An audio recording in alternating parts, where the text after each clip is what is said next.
आकाश दिशे कि सुंदर ताहाको रचिले ईश्वर। उज्ज्वल सूर्य चंद्र तारा नील समुद्र श्याम धरा। पर्वत नदी तरुमान सृजिले प्रभु भगवान। नाना वर्णर फूल फल वृक्षर पल्लव कोमल। मनुष्य पशु पक्षी आदि सकल सृजिले अनादि। तांकर आज्ञारे पवन सर्वत्र करे विचरण।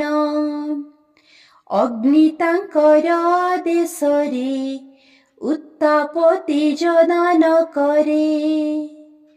ईश्वर दयार सागर तांकर महिमा सु